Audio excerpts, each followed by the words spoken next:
The first time my mother-in-law laughed at me over the funeral ham, I let it go. The second time when she said, loud enough for the cousins to hear, well, at least Eleanor always liked helping strays, I realized this was not grief talking. This was inventory. And I had already been counted out. My name is Eleanor Bennett. I'm 34, and 3 days before everything blew apart, I was standing in my husband's childhood kitchen in Fairfield County slicing pineapple for a reception meal I had paid for, listening to my in-laws discuss the estate of a woman who was not even buried yet as if they were drafting teams for a fantasy league. The woman was Eleanor Bennett, my husband Daniel's grandmother, and for the last 4 years, while everyone else posted filtered photos from hospital visits and called themselves devoted, I had been the one driving her to specialists, organizing her medications, and answering the 11:40 p.m. calls when she was scared and didn't want to wake the household aide. None of them said that part out loud. They said other things. My sister-in-law, Tessa, who treated any room like it came with an audience, leaned against the marble island and asked whether I was planning to keep the caregiving act going now that the curtain was closing. My father-in-law, Hugh, made a soft, amused noise into his bourbon like she had said something clever instead of cruel. My mother-in-law, Francine, adjusted the pearls at her throat and said, Mara has always been very diligent. Some women know how to make themselves useful. Useful. That word landed harder than I expected. Not because it was new, but because it was familiar in the tired, bone-deep way family insults get when they've been polished over years. I kept slicing. Thin even pieces.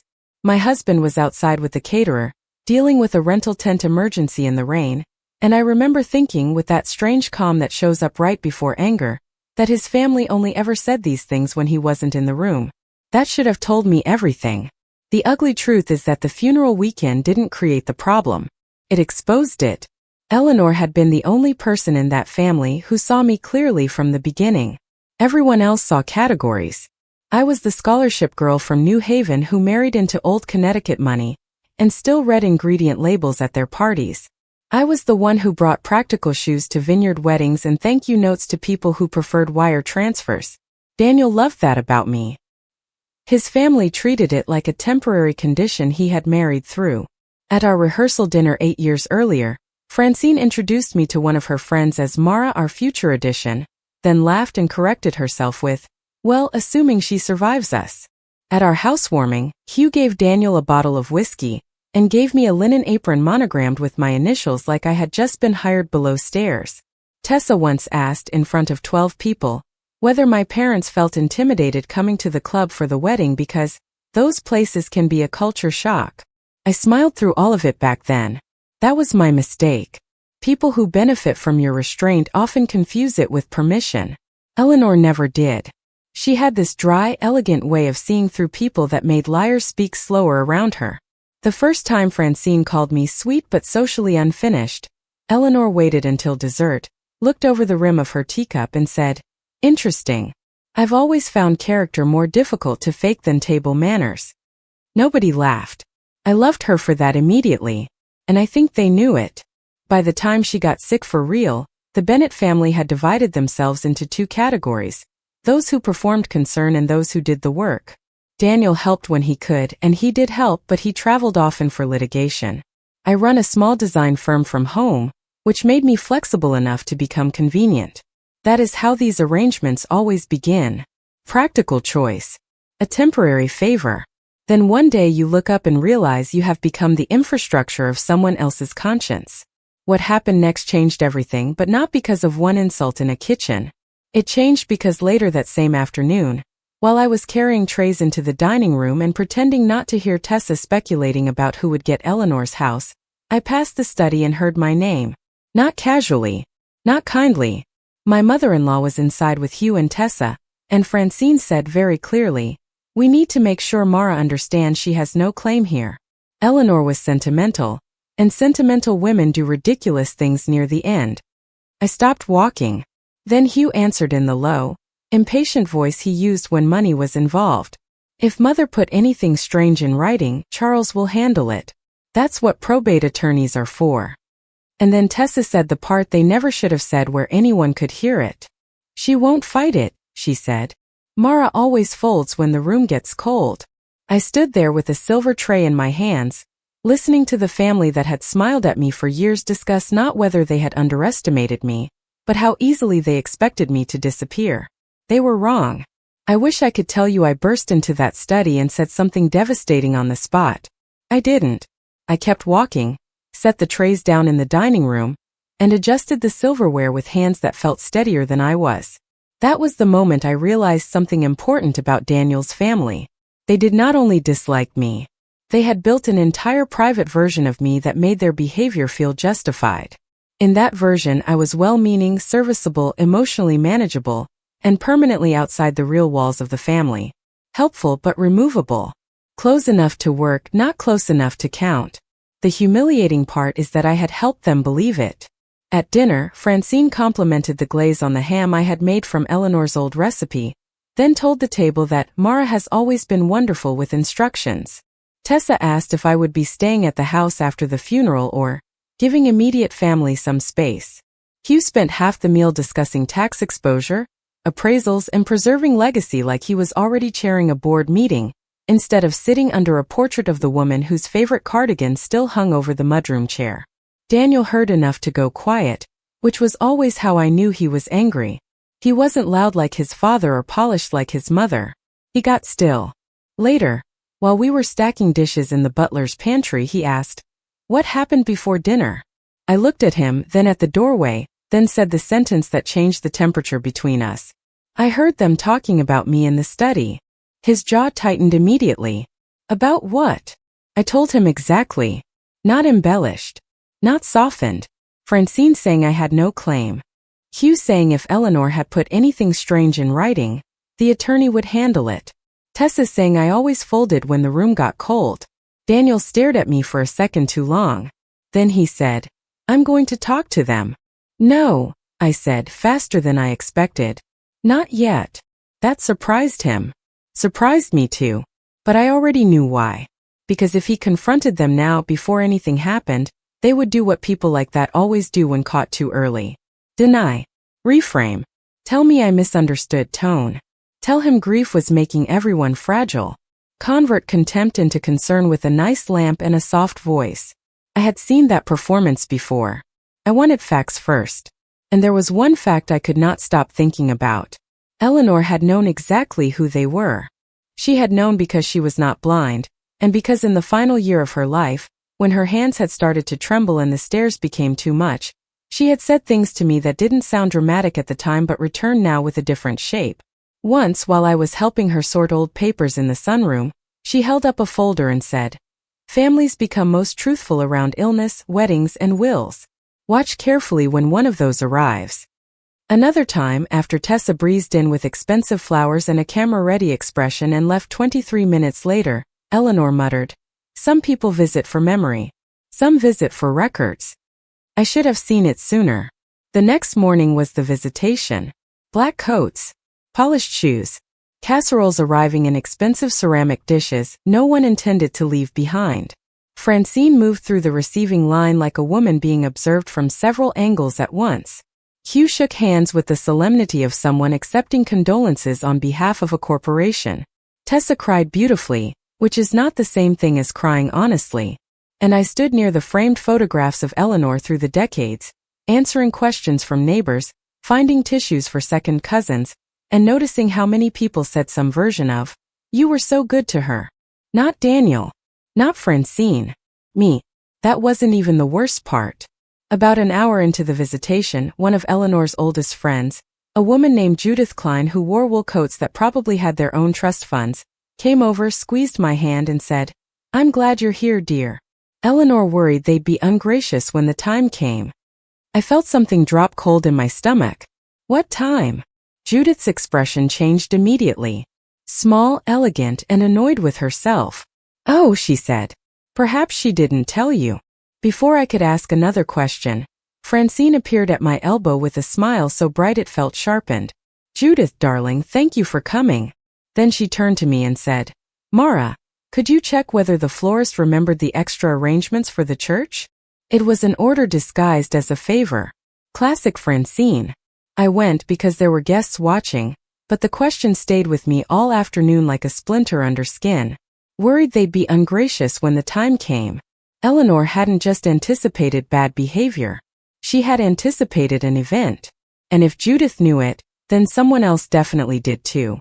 That night, after the last condolence car pulled away and the house finally exhaled, Daniel found me in Eleanor's old sitting room with the door half closed and asked the question I had been waiting for all day. What did Judith mean? I looked up at him and said, I think your grandmother expected a fight. Daniel didn't answer right away. He closed the door behind him like he was trying to keep the house from hearing what came next, then sat across from me in Eleanor's chair, the one she'd claimed as strategic, because it faced both the window and the hallway. My family fights about everything, he said finally. That doesn't mean. No, I said, and I could hear how calm my voice sounded, which is how I knew I was right. Not this kind of fight. He watched me for a second, then nodded once. Okay, then what kind? The kind where someone planned ahead. That was the moment the room shifted. Not dramatically, just enough that the air felt more precise. Because once you say something like that out loud, it stops being a feeling and starts being a possibility. Daniel leaned forward. You think she changed the will? I think she expected them to behave exactly the way they're behaving, I said. And I think she did something about it. He exhaled slowly, like a man recalculating a map he thought he knew. My father's been talking about clarifying details with the attorney since yesterday. That tracks, I said. He almost smiled. Almost. The next morning was the service. Formal, restrained, expensive in that quiet way people mistake for dignity. Eleanor would have hated half of it. She liked honesty more than performance, and there was a lot of performance in that room. Hugh stood at the front like a man delivering quarterly results. Francine cried in intervals that felt timed. Tessa clung to people who mattered and ignored people who didn't. And I sat beside Daniel, holding his hand, listening to a eulogy that described a woman I recognized only in fragments. Afterward, there was a brief reception, then a smaller gathering at the house. Immediate family only. That was how Francine phrased it, with a glance in my direction that was just subtle enough to be deniable. I didn't leave. Neither did Daniel. No one said anything about it, which told me more than any direct comment could have. Around 3 in the afternoon, a black sedan pulled into the driveway. Daniel's father straightened immediately. Francine adjusted her blouse. Tessa stopped mid-sentence. And I felt that same quiet certainty settle in again. This was the moment. The man who stepped out was Charles Aldridge, the Bennett family attorney. Late 60s, silver hair. Posture like a spine made of policy.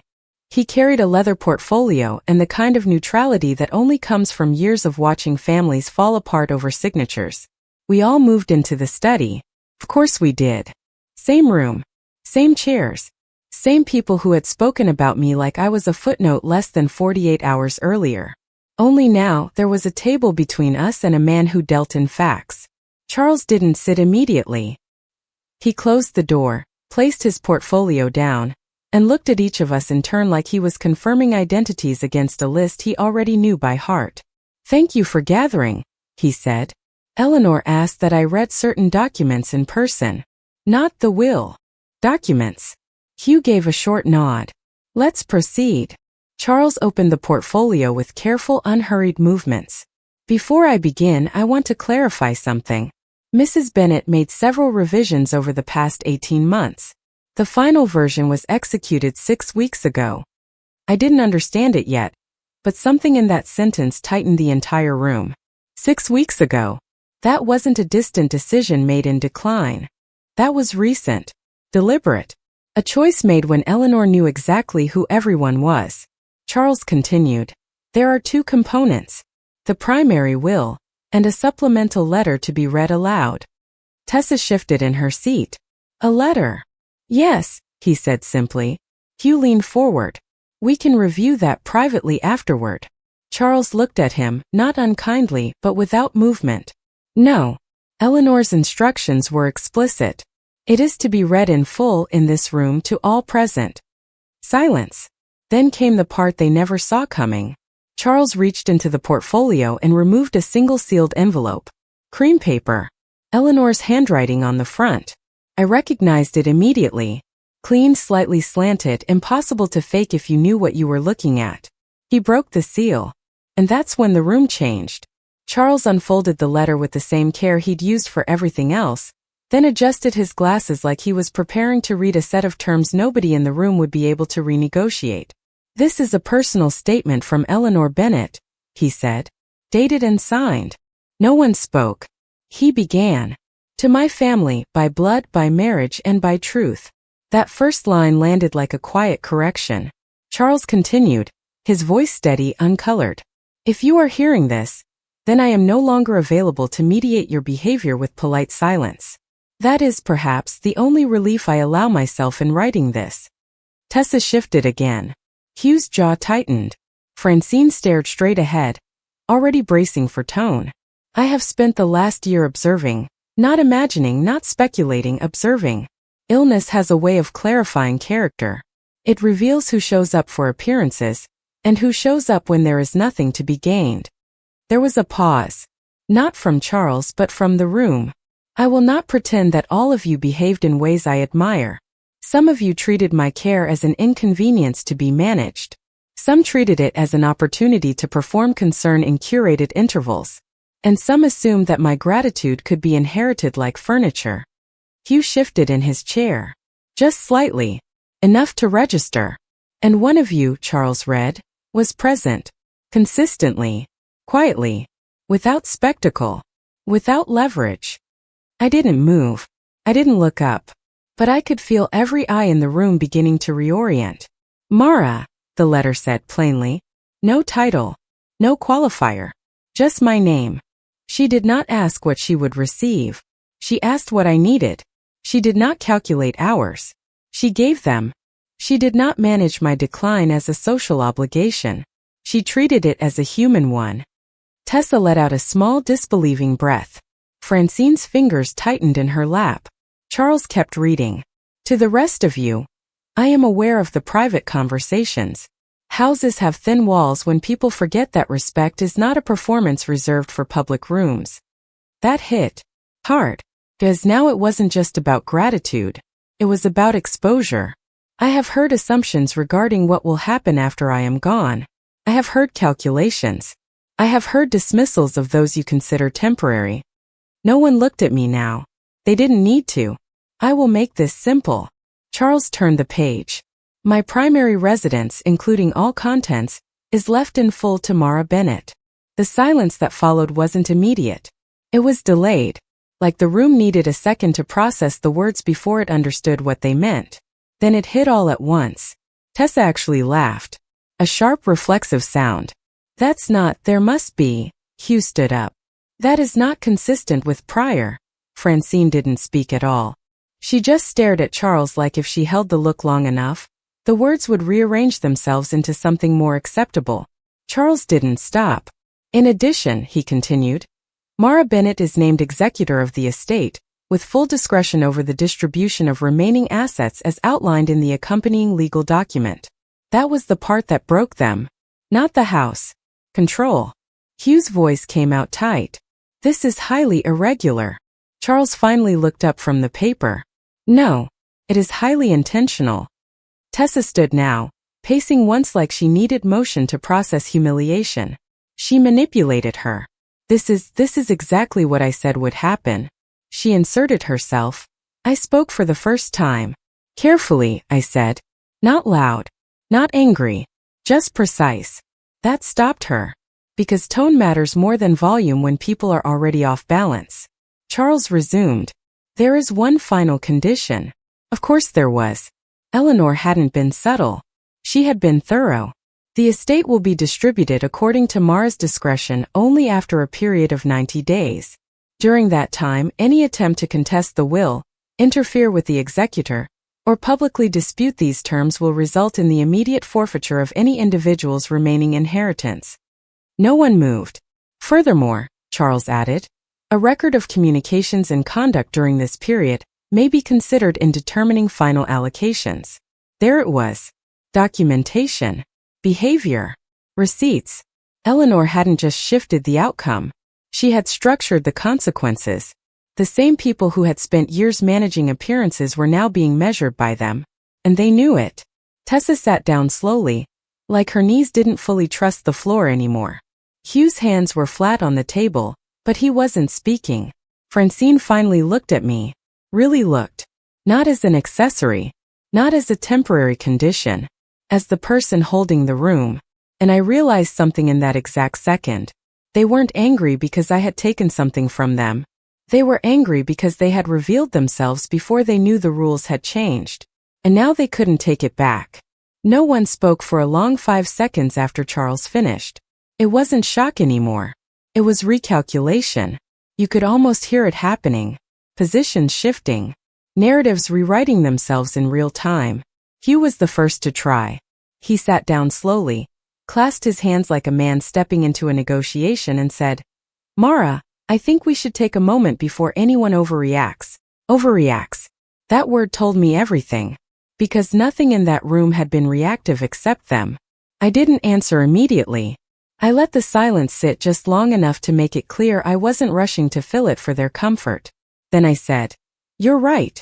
We should be careful." That seemed to relax him for half a second.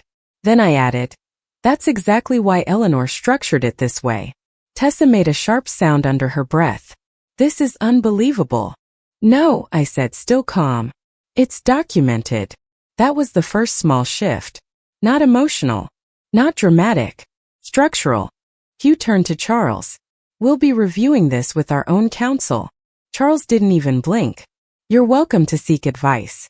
As outlined, formal contestation would trigger forfeiture. Hugh's jaw tightened again.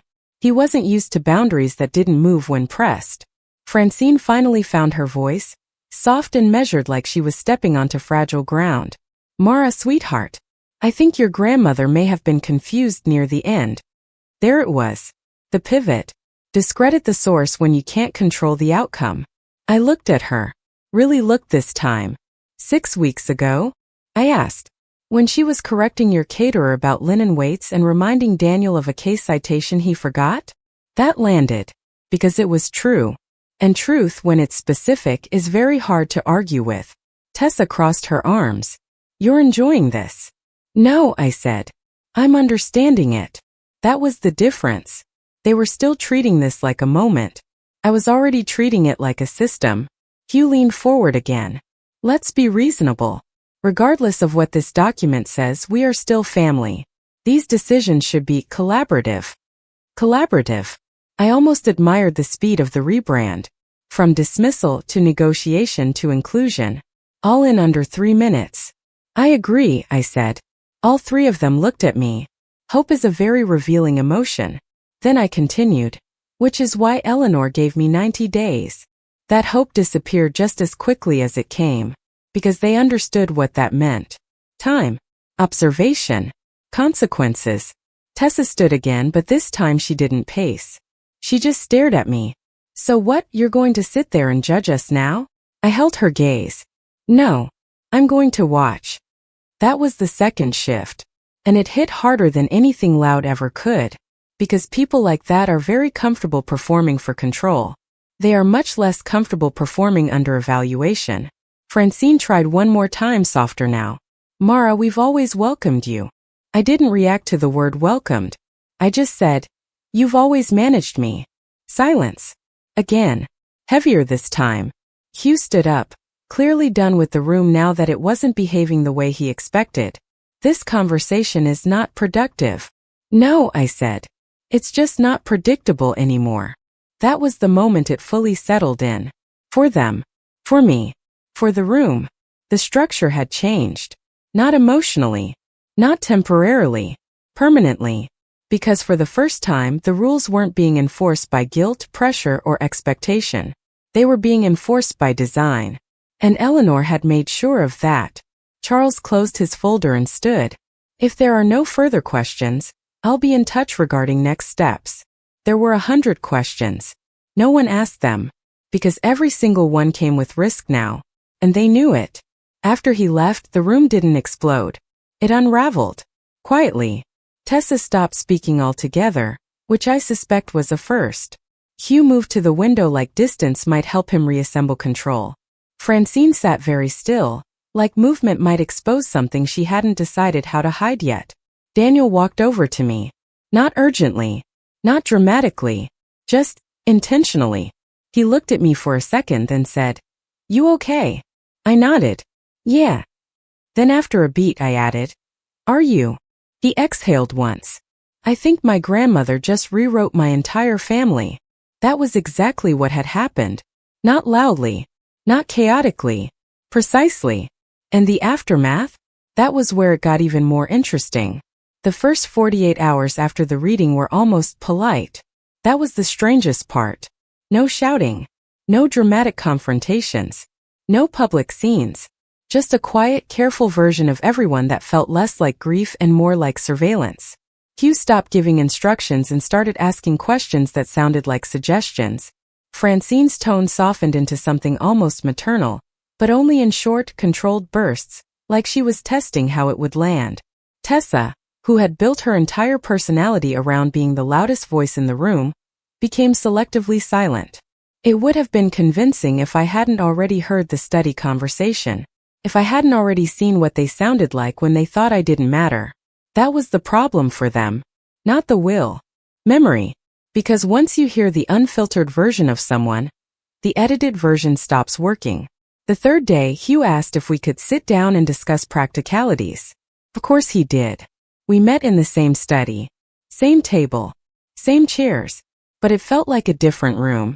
Not because anything physical had changed, but because now there was a layer underneath everything. A structure they couldn't see but had to account for. Hugh started carefully. There are logistical matters that need to be addressed. Property maintenance. Financial oversight. Tax positioning. Translation. Control. I let him finish. Then I said, "I agree." Again that small flicker of hope. Then I added, "Send me a written outline." That was all. Not no. Not resistance. Process. It slowed him down immediately. Because people who rely on pressure don't like documentation. Francine leaned in gently. "We've always handled these things as a family." I nodded. "That's clear." And I left it there. Because acknowledgement is not agreement. That was the third shift. They were starting to realize they couldn't move me with tone anymore. Only with substance. And substance requires effort. Tessa broke first. Took 4 days. 4 days of careful behavior. Of measured speech. Of pretending the previous years hadn't happened.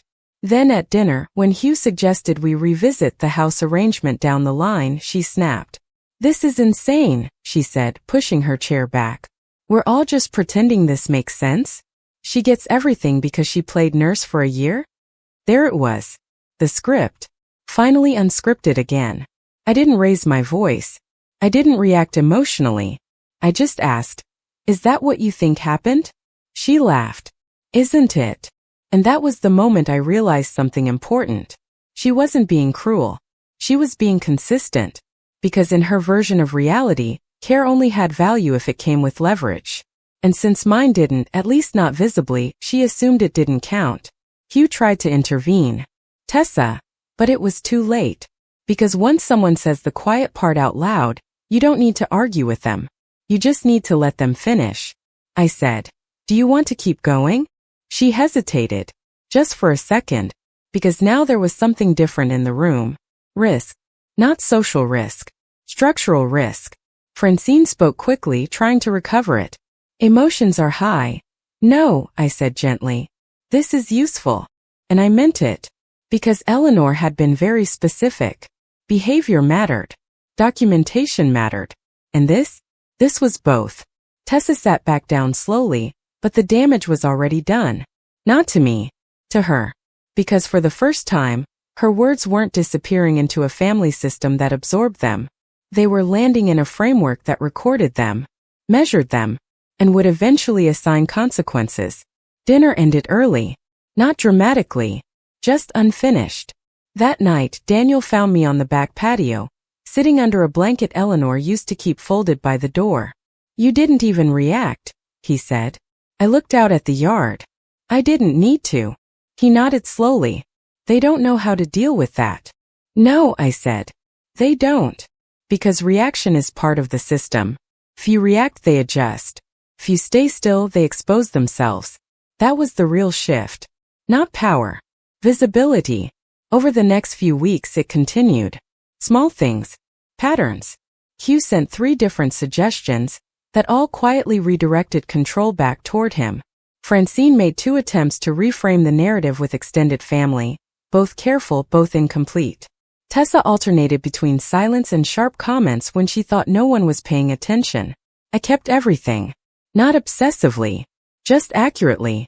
And that was enough. Because Eleanor hadn't left me a weapon. She had left me a system. And systems don't need emotion to work. They just need consistency. By the end of the 90 days, something had changed. Not just in them. In the family.